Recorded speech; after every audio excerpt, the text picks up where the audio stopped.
नमस्कार दोस्तों। खुदी को कर बुलंद इतना कि हर तदबीर से पहले खुदा खुद बंदे से पूछे, बता तेरी रजा क्या है।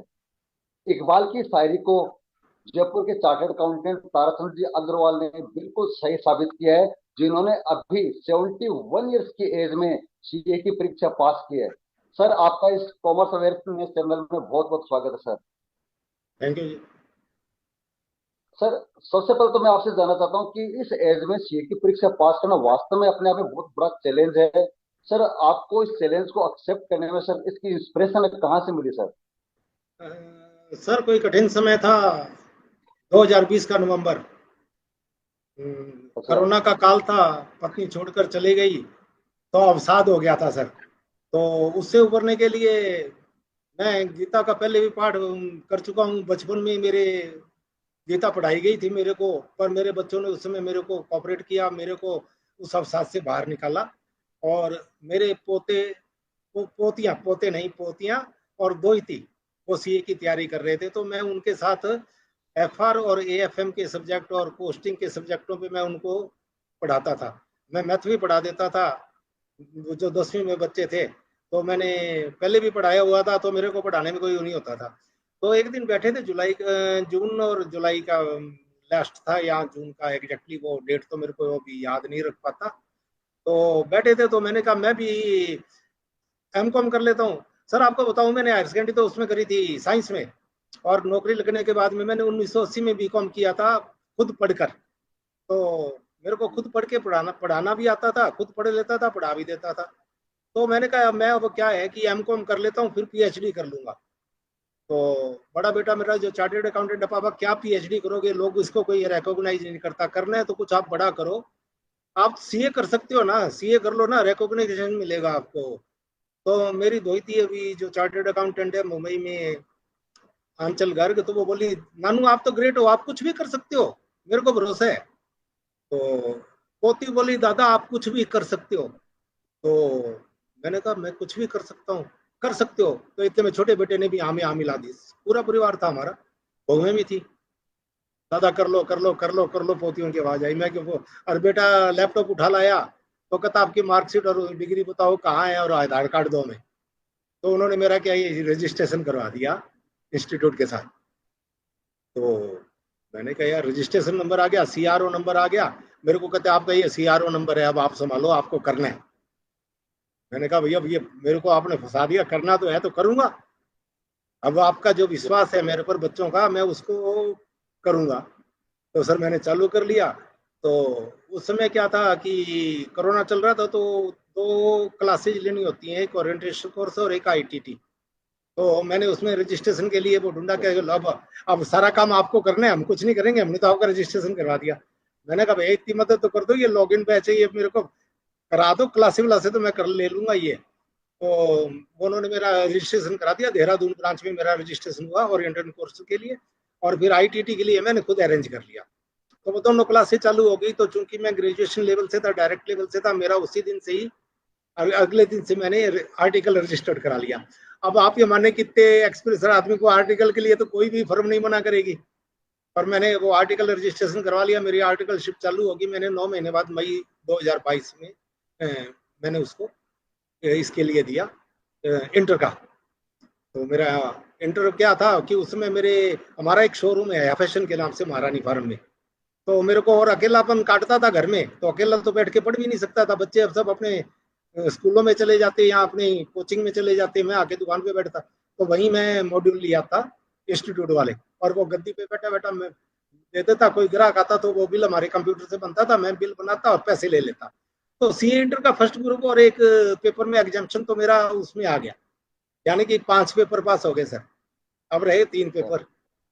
तो मैंने वो 3 पेपर भी वहीं उसी गद्दी पे बैठे बैठे कर लिए। मैंने कहा यार इतनी तो आसान सी है, सब लोग ऐसे चिल्लाते रहते, तो बहुत हार्ड है बहुत हार्ड है। तो तो बहुत सर वो कंसंट्रेशन रखेंगे ना सब्जेक्ट पे, तो एक बुद्धि से चलेंगे। मतलब मैं तो वो कहता हूँ कि एक तरफ बुद्धि लगाओ, बुद्धि इधर उधर भटकाओ मत।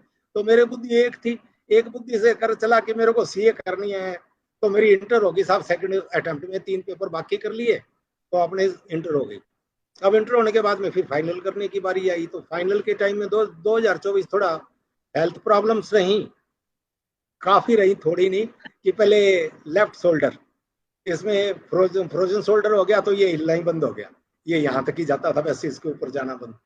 इसको ठीक करवाया तो ये वाला और जवाब दे गया साहब।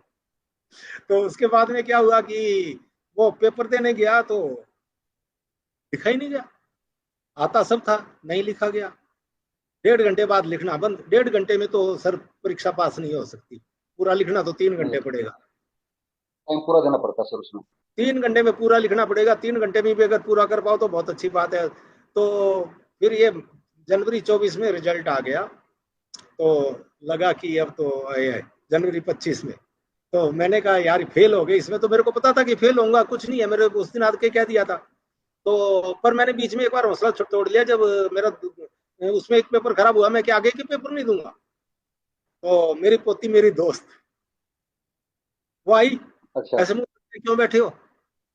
मैं क्या पेपर खराब हो गया, तू कहती है मुंह लटके क्यों बैठे हो? तो कुछ चला गया क्या आपका? अगले 3 पेपर तो है ना, वो अच्छे से करो, क्या पता अच्छा। एग्जाम्शन आ जाए।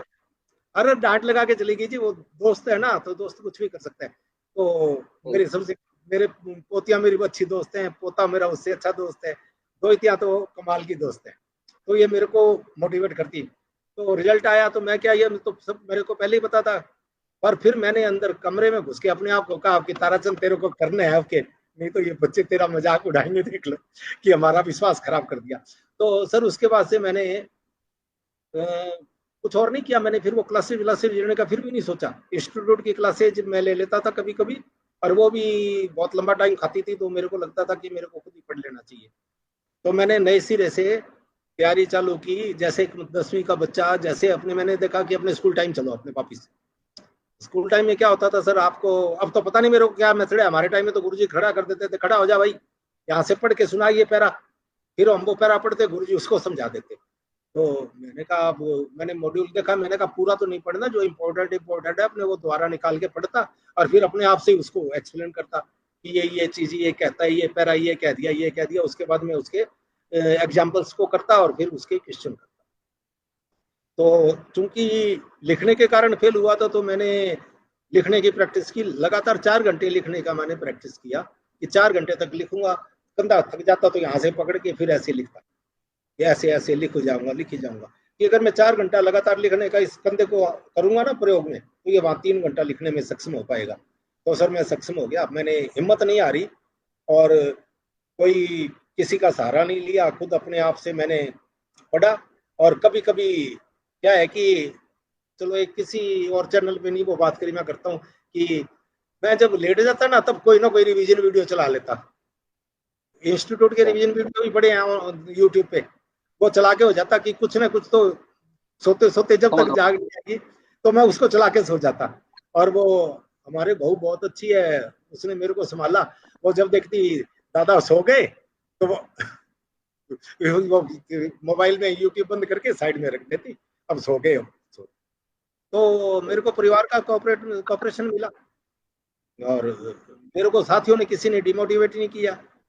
सब कहते थे यार तू तो कर लेगा। वो जब ये मैंने कभी अभी कल एड्रेस किया था यहाँ बच्चों को, तो बच्चों को मैं कहा था, अपने आप वीडियो अपने परिवार वालों को सुनाना, कि परिवार वाले अपने बच्चों को कहे तेरे से कुछ नहीं होगा, 100 छोड़ दो। परिवार वाले कहें तू तो कर लेगा, तू तो कर लेगा, जब कर लेगा बेटा कर लेगा, अच्छे से कर, मेहनत कर, कर लेगा। तो अगर ये परिवार वाले भी कहना लगे तो बच्चे कर लेंगे। बच्चों को हौसला अफजाई चाहिए। ये जो डांट पट्टे वाला काम है ना, कि तेरे नंबर कम आया, डांट दिया, उससे उससे उसके नंबर नहीं बढ़ेंगे, उसके नंबर नहीं और कम बढ़ते सर। होंगे,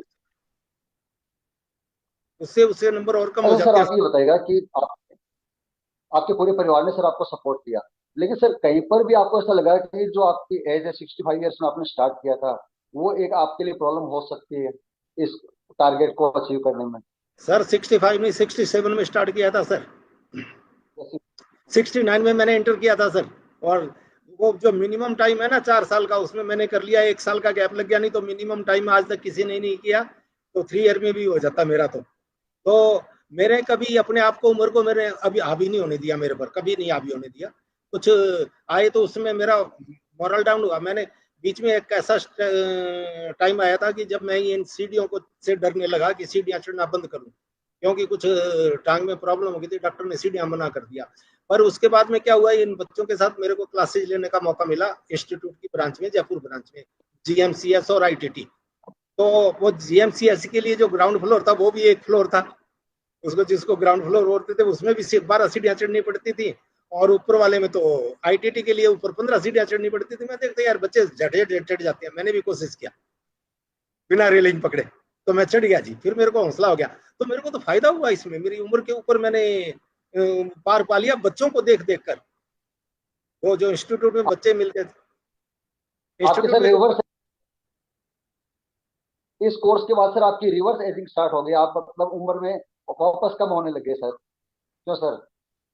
नहीं, वो जो अगर हम सोचें, देखो इसमें मैंने एक पहले कोई एक किताब पढ़ी थी शायद, उसमें था अवचेतन मन की शक्ति, कुछ ऐसा था कि वो कहते हैं कि अगर आप मन को मजबूत कर लो तो आपकी क्या है कि आपका शारीरिक दुर्बलताएं आपके ऊपर हावी नहीं होंगी।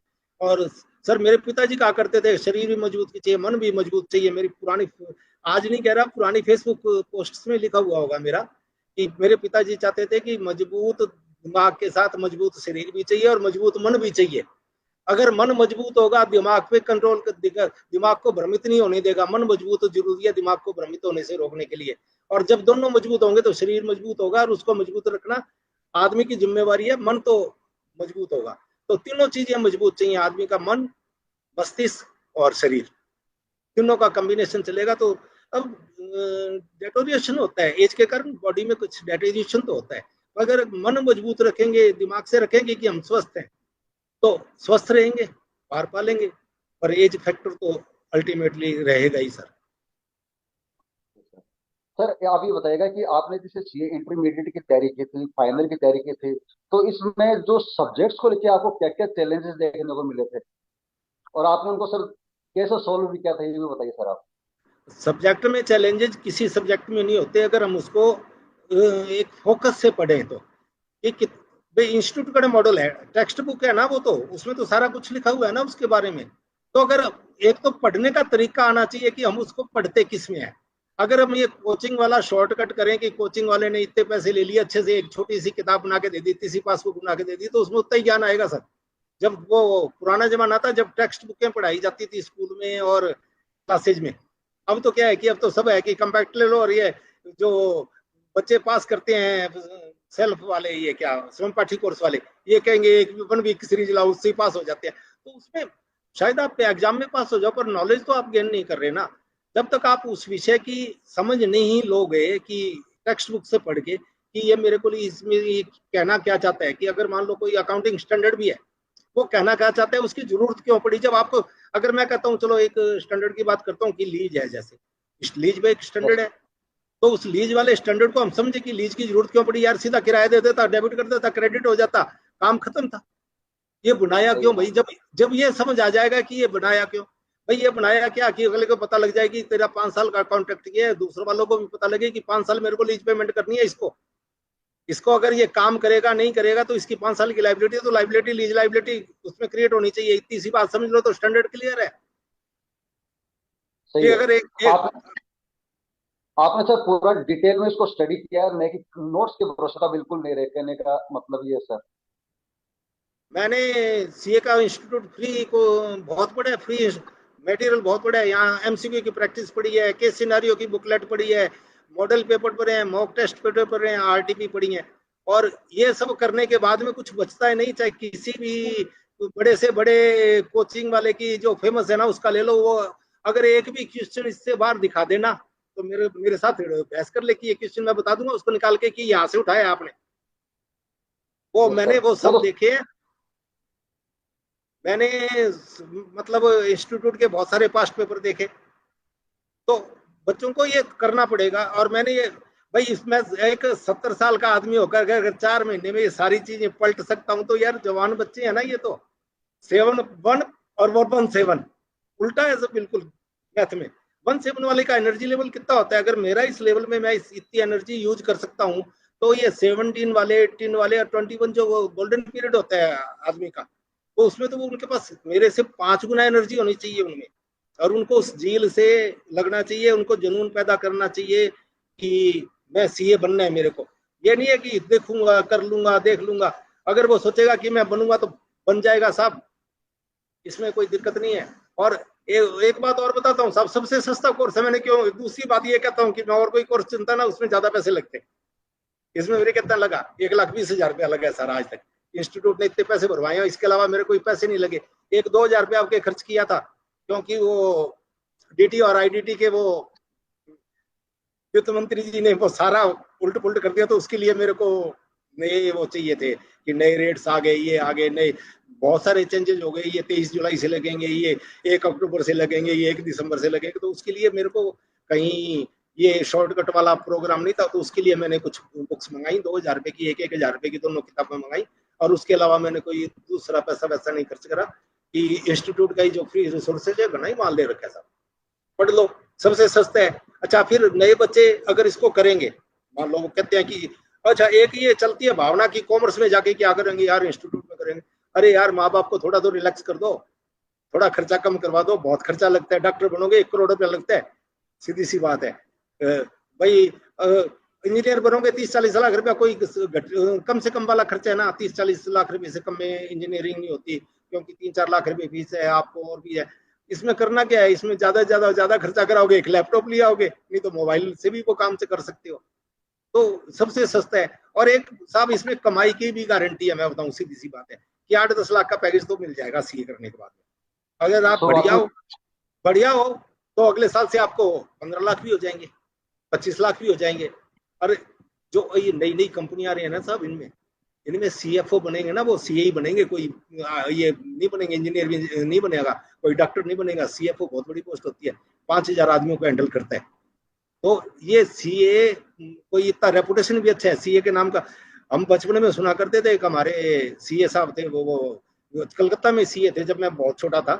तब हम उनको देखने जाते थे कि जाकर अपने क्या नाम था उनका, कुछ चौड़िया जी थे, तो जयचंद लाल चौड़िया। तो कहते देखने जाते कि ये भाई साहब की मोहर लगती है ना, तो इनकम टैक्स वाला भी कागज नहीं पूछता। हमने सीए के लिए हमारे बचपन में ये सुना था कि भाई साहब मोहर लगा देते हैं ना, उस कागज के बारे में इनकम टैक्स वाला कुछ नहीं पूछता, वो सीधा पास कर देता है। हमें उस समय ना तो इनकम टैक्स की पता था, पर इतना पता था कि जयचंद लाल भाई साहब बहुत बड़े हैं और इनका ठप्पा चलता है।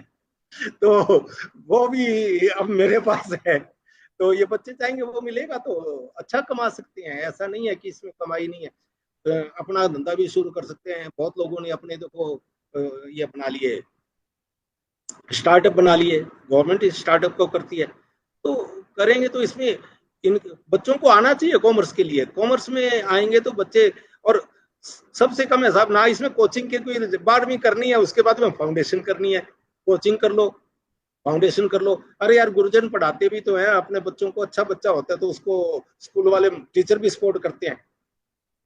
तो मैंने, जब मैं क्लार्क था तब मैं कॉमर्स वाले बच्चों को पढ़ाया करता था, और ये मेरे लिए गर्व की बात है कि मैंने तकरीबन 50-60 बच्चों को पढ़ाया, उनमें से 8 आरएएस बने।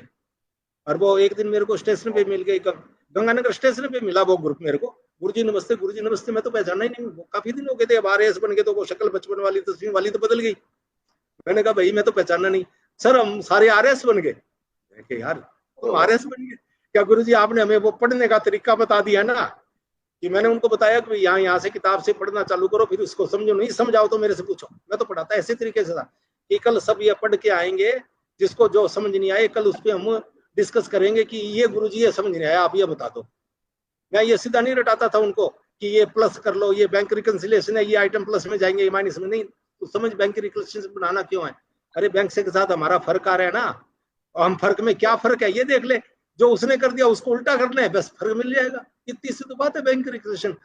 क्या है एडलेस वाला फार्मूला, क्या याद करके करोगे, समझो। तो सब बच्चों ने समझा, और उन्होंने कॉमर्स वाला पेपर जिसको कोई नहीं लेता ना, उन्होंने अटेम्प्ट किया, उन्होंने आरएएस में भी लिया, उन्होंने कहते थे इसमें ज्यादा, और उनको अच्छे नंबर आए। और मैं कहता हूँ कि मेरे पढ़ाई हुए सब बच्चों के डी लगता था साहब, एक बात है, बड़ी बात है। और उन दिनों डी लगना 80s में बहुत बड़ी बात थी, अब तो हर कोई 90-95 नंबर % लाता है, उसमें 75% आना भी बहुत बड़ी बात थी। और अपने उस समय भी डिमांड में थे सर कि गुरुजी अपने को पढ़ा ले, पर मैं पढ़ाता उन्हीं को था कि जो डेडिकेशन से पढ़ेंगे, जो इधर उधर झांकते हैं भैया तू जाकर मत आना, मेरे को कोई तेरे से मतलब नहीं है, मैं पढ़ा रहा हूँ तो तेरे को मेरी तरफ ही देखना है और किताब की तरफ देखना है, तीसरा आदमी नहीं दिखना चाहिए। ये आगे वाले की उंगली लगा रहे तुम, ये नहीं चलेगा। तो बच्चों को कॉमर्स में बहुत स्कोप है, बच्चे कॉमर्स में आते क्यों नहीं, ये एक चिंता का विषय है। और अभी तो प्रधानमंत्री जी कहते हैं कि बहुत सीए की डिमांड है, प्रधानमंत्री जी ने इंस्टीट्यूट में कहा था, और अभी हमारे इंस्टीट्यूट ने आकलन किया था कि अगर 25 लाख तक सीए हो तो होने चाहिए देश में, और हैं सिर्फ 4 लाख। हर साल बहुत चौदह कमी है पंद्रह सर। हजार एक पेपर में 14-15 हजार पास होते हैं, कहते हैं हम लाख भी नहीं पूरा पाते, हमारा टारगेट है लाख बनाने का, और लाख लाख स्टूडेंट ही नहीं आते, कहाँ से बनाए वो। कहते हैं हम रिजल्ट अच्छा करने की कोशिश करते हैं।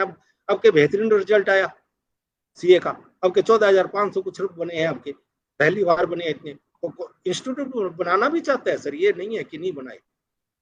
तो आप बच्चों को और सर सर समझाएं, मोटिवेट करें कि वो कॉमर्स में आए, कॉमर्स में आए। जरूर सर, सर इसी प्रयास में हम लग रहे हैं।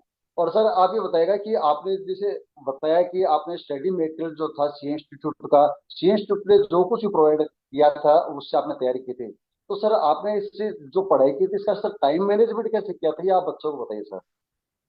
सर देखो, टाइम मैनेजमेंट की बात है कि बच्चों को सबको अपने टाइम की अवेलेबिलिटी का है। देखो इंटर के लिए बच्चों को, फाउंडेशन के लिए, इंटर के लिए फुल डे मिलता है। Yes sir. फाइनल के लिए टाइम की कमी हो जाती है इंटर, और उसमें कोई टाइम की रिस्ट्रिक्शन नहीं है, बच्चे को सुबह से शाम तक है। पर एक बच्चों को अपना वो जो है ना, वो रात को लेट तक पढ़ना और सुबह सोना, वो जो भाई अभी जो कर रहे हैं उनके लिए तो नहीं, उनके लिए तो बहुत इम्पॉसिबल है कि उसको अपना टाइम शेड्यूल चेंज करना, क्योंकि अब जो फाइनल दे रहे हैं उसको 4 महीने बाद है, वो टेस्ट चेंज नहीं करे, उसके लिए तो कोई ये एडवाइस नहीं है। पर जो नए बच्चे पढ़ना चाहते हैं उनके लिए मेरी सलाह है कि वो 10 बजे सो जाएं, 4-5 बजे उठे और उस समय पढ़ें। जो हम सुबह अर्ली मॉर्निंग पढ़ते हैं वो हमारे दिमाग में वैसे का वैसे छपता है, रात का पढ़ा हुआ छपता नहीं है। तो सुबह सुबह आप 3 घंटा सुबह सुबह आप अपना निकालें, फिर उसके बाद आप नहाना धोना करें, नाश्ता करें, फिर उसके बाद आप तो जवान बच्चे हैं तो 5 घंटे भी बैठ सकते हो, 6 घंटे भी बैठ सकते हो। और बीच में हर 1-1.5 घंटे के बाद में 10 मिनट का यहाँ अपना जितना उनको रिलैक्स हो सके, कि 5 मिनट में या 7 मिनट का ब्रेक लें, इससे ज्यादा नहीं लें। थोड़ा डीप ब्रीथिंग कर लें, पानी कर लें, पानी पेशाब का कर लें, और थोड़ा डीप ब्रीथिंग करें, वापिस बैठ जाए। तो वो बच्चे तो टाइम निकाल सकते हैं ना भाई। इंटर के बाद में जब आप फाइनल में आ जाओगे तब आपका आर्टिकलशिप चालू हो जाएगा, तब आपको 11 से 6 बजे या 10 से 5 बजे आपको ऑफिस जाना है।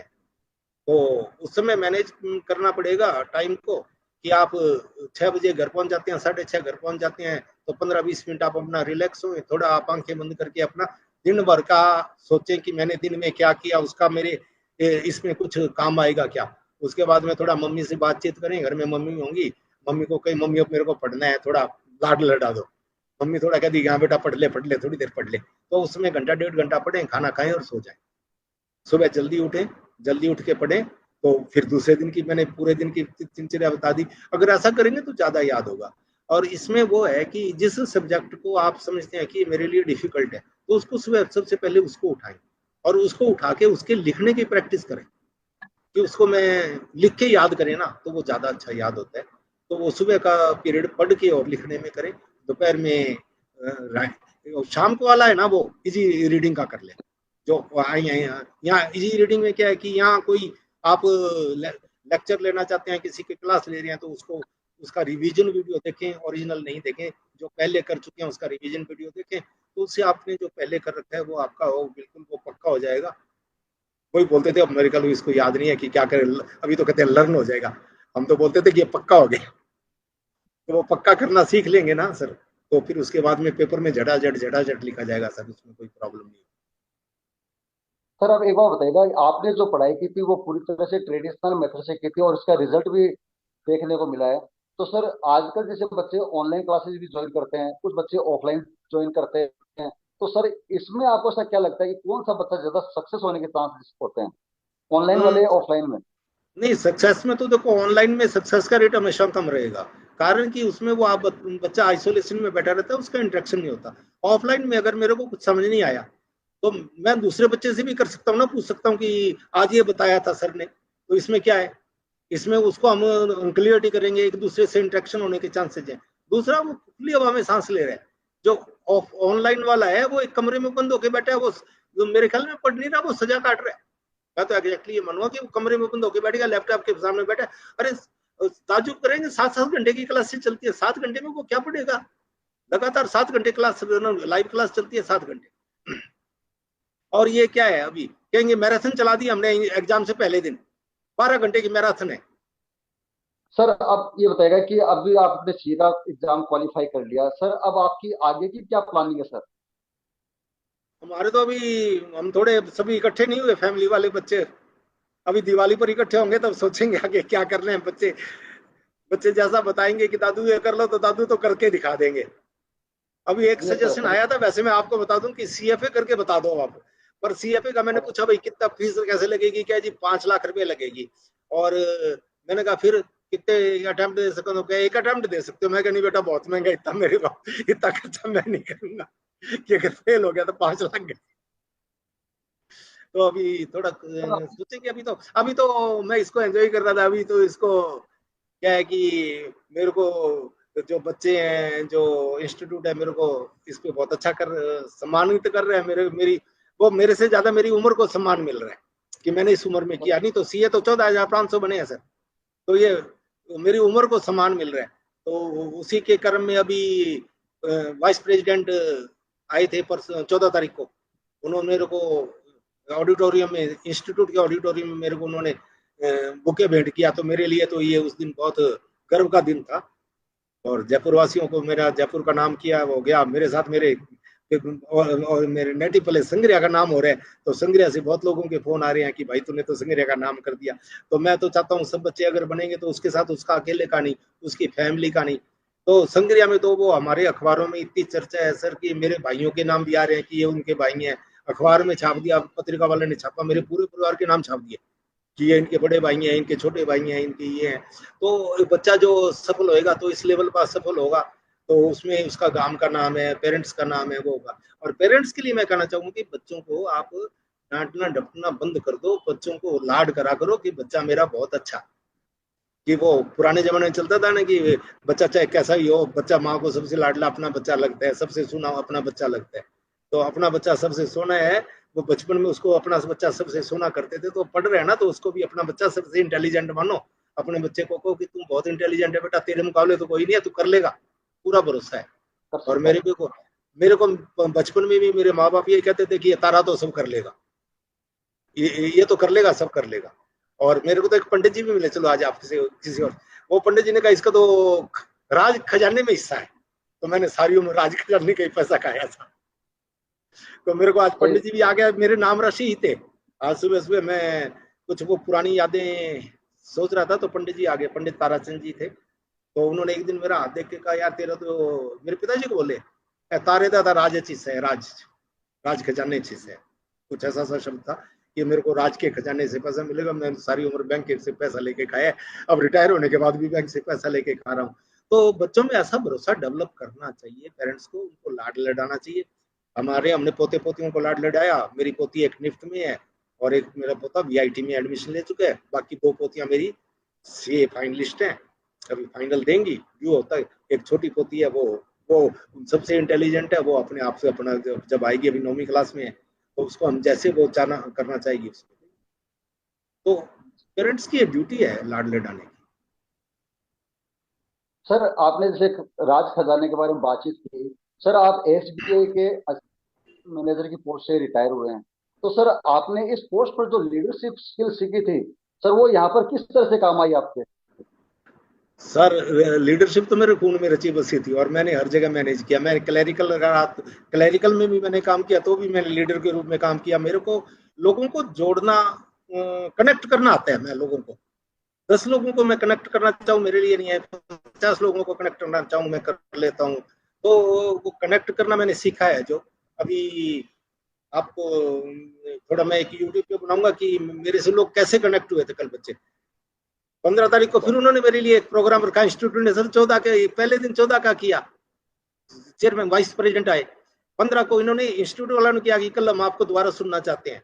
तो ये मेरे को जो मैंने वहां सीखा उसको किया। और वहां जो था सर, एक मैं बैंक में मतलब हेड ऑफिस में डिपार्टमेंट हेड की पोजीशन थी मैंने।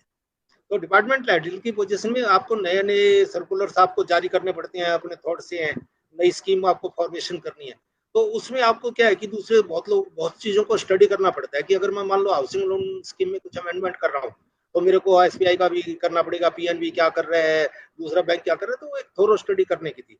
तो वो थोरो स्टडी करनी थी। मान लो और इंटरेस्ट रेट चेंज करना है, मैं हमारी बैंक को नया एफडी का रेट लाना है, तो हम सब बैंकों का कंपेरिजन चार्ट बनाते कि, और शाम को रोजाना सीएनबीसी को सुनते कि आज किसी बैंक ने चेंज तो नहीं कर दिया। अगर किसी बैंक ने चेंज करने की खबर है, तो वो सीएनबीसी को देखना भी ड्यूटी में शामिल था कि वो बैंक से आके रात को सीएनबीसी और देखो, 8 बजे पहुंचो तो 9 बजे 10 बजे सीएनबीसी देखो कि उसमें कोई बैंकों से रिलेटेड जो जो न्यूज है उनको सब नोट करो, और उसको कल जाके आप नेट पे सर्च करो और उसको अपने में इम्प्लीमेंट करो। तो वो जो इस लेवल का कमिटमेंट हमने उस समय करा था, उसको मैंने वापिस अपनाया। तो वो काम आया कि इतनी काम तो करना ही पड़ेगा, कि मैं तो नौकरी कर रहा हूँ, तो ये मेरे को इतना देखना है, इतना देखना है। तो उसी हिसाब से मैंने देखा, मैंने मॉड्यूल को देखा, मैंने आरटीपी देखा, एमटीपी देखा, जो मॉडल पेपर पढ़े थे उनको बेटा, जो एमसीक्यू प्रैक्टिस जो केस सिनेरियो थे उन सबको देखा। तो वो वहां से मेरे को मिला कि ये पूरा देखना है, कि मैंने उसको आपको काफी इसमें तो इनपुट दिया है जो मैंने करा। ये बच्चे जो अभी सीए बन सर, उनको आप क्या मैसेज देना चाहेंगे कि वो बच्चे मोटिवेट हो और आपकी बात सुन करके वो अपना नेक्स्ट जो एग्जाम है उसको 100% क्लियर कर सके सर? मैं कहता हूँ जब एक 71 साल का बच्चा आदमी सीए पास कर सकते हैं, तो जिनके पास है कि जिसमें सब कहते हैं कि साठा बुद्धि पाठा, कि अकल चली गई इसकी, तो ये क्या है करेगा, ये पुरानी कहावत थी, मैंने उसको झूठा साबित किया है। और जब इनके पास है, इनके पास तो एनर्जी फुल है, इनके पास तो इनका फिजिकल पावर फुल है, इनके पास अभी सोचने की समझने की शक्ति मतलब मैक्सिमम लेवल होता है कि आप जब उसमें होते हैं, तो जिस एज में जो बच्चे करते हैं, तो उसका अगर ये पूरा प्रयोग करेंगे तो जरूर सफल होंगे। और सबसे बड़ी बात है कि उनको अपने पे विश्वास करना पड़ेगा कि मैं कर सकता हूँ। अभी कुछ बच्चे कहते हैं शायद हो जाएगा, नहीं हो जाएगा, उनका उनका नहीं होने का। जो शायद में है ना, शायद वाले नहीं होंगे। उनको तो ये विश्वास अपने पे, जब अपने पे विश्वास नहीं है ना, तो दूसरे का तो मजाक ही उड़ाते हैं साहब। देखो सीधी सी बात है यार, वो ढीला सा मुंह करके बैठा है, एक हंसना सीख लो, चाहे कितना भी है टेंस है ना, उसको शीशे के सामने हंस के उड़ा दो, झूठा हंस लो, पर हंसना अंदर, हंसी अंदर से आने लग जाएगी सर। जब से अंदर से हंसी आने लग जाएगी ना, तो आप कामयाब होने लग जाएंगे।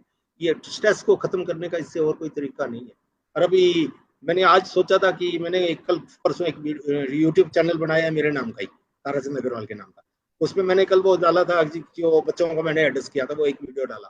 तो अभी मैं सोच रहा हूँ कि उसके पास अभी जो 2-4 ऐसे डालू कि पढ़ाई से पहले का स्ट्रेस, एग्जामिनेशन से पहले का स्ट्रेस, एग्जामिनेशन हाल का स्ट्रेस, ये इनको कैसे मैनेज करा जाए, जो मैं मेरे एक्सपीरियंस है उनको मैं शेयर करूंगा उस पे। कि ये 3 शेयर हैं कि मेरे को how to begin the study, तो चालू कैसे करें उसको, पढ़ाई को चालू कैसे करें, उसको कंटिन्यू कैसे करें, उसका स्ट्रेस कैसे मैनेज करें। फिर कोई दूसरा हमें डांट डपटा करता है, तो उसका स्ट्रेस भी होता है सर, में उसको कैसे मैनेज करें।